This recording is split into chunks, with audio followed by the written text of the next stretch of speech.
with that being said, man, let me know how long have you been cooking? Cause me personally, I've been rocking with Sneak for at least 5 years. It's been about 5 years, maybe a little longer. Definitely 5 years. No, how long have you been doing it? Man, we started November 2014. I was working at this catering company, and it was basically they catered for millionaires and stuff like that. So the dude, it was a chef that hired me, and then it was another manager that he didn't have no type of experience with it. So me and him clashed. So he fired me. So I said, boom, you know what? I went in there and I took my last check, and I said, I'll never work for nobody ever again, bro. And I haven't had a job since 2014, November 2014. That last check I got from them and they cut my hours short, it was $325.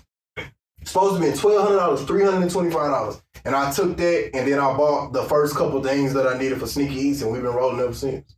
Yeah, I see bosses only hang with bosses, man. Like I told y'all earlier, like I told y'all about a month ago, I quit my job, I'm giving it my all, because I literally hang with nothing but entrepreneurs and businessmen. You know what I'm saying? Gotta be so with that being said, so you quit your job, you put y'all into it. We gonna y'all heard he used to cook for millionaires. We gonna get into his clientele and his celebrity base, but I wanna know, cause all I see you post is you and Club Guard relationship. Alright, man. Club God, BeatKing, that's my fucking dog, bro. Him and my other cousin, C Sharp or whatever, them niggas pretty much raised me because I was 13, 14, 15 in the studio with them niggas back before they even was relevant, bro. They was just dropping CDs, wasn't getting no buzz, none of that or whatever. And I was always the young nigga under them at the time or whatever. And then he started getting the buzz. When he started getting the buzz, I was in the Navy. So I was gone and shit like that.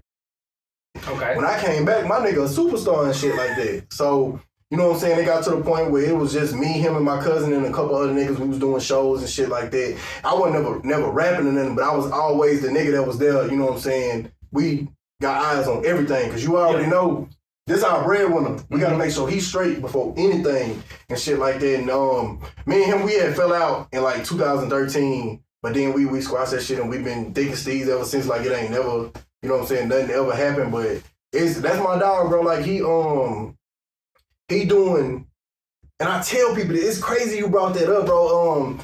I tell people this, I map my whole strategy after that nigga, bro, because he had this big ass banner of his face in the studio and shit like that. I went and got the same banner, but in case you know my logo and shit on it. Sneaky I got logo. the same one. When he really wasn't getting a big buzz in Houston and shit like that, he was going to other cities and other towns and shit like that. As y'all know, that's what I do. I travel, you know what I'm saying? We gonna get to that. That's what I'm saying. I'll be in and out, but like, shout out to that nigga, bro, because I mapped a lot of my whole grind after him. He know that shit. I done told him that a couple times. Yeah, so once again, man, like I said, this is a more personal interview for me because I do know him on a personal level. I've been following the brand. So we're going to get some cool little commentary right quick. Who started the funny shirts? Because I know that's what y'all known for. Who started the shirts? Again, bro, I got that from that nigga. Because, when we used to be at the shows and shit like that, he had a plug. This nigga would never show who his shirt plug was, bro. So, when I had got out the Navy, you know what I'm saying? That's back when I was clubbing, nigga. We was in Roxy's on Wednesdays, Metropolis on Thursdays, Toledo's on Fridays, Carol's on Saturday, bro. Every week, we ended up, I found this girl, and she hooked me up with this dude named Team Toss. I don't know if y'all heard of Toss or whatever. Nah, we ain't heard of Team Toss. Yeah, Toss used to do all my shirts and shit like that, and then I used to just find other people, but that was a attention getter. When you walk in the club and a female will see something that your shirt say, you don't even have to do nothing. Hey, man, they had some raunchy shirts, and that's funny because he ain't your regular businessman. Like I said, a lot of people I've seen on the show are really hands-on. That's how I got him on the show, for me to be an up-and-coming show.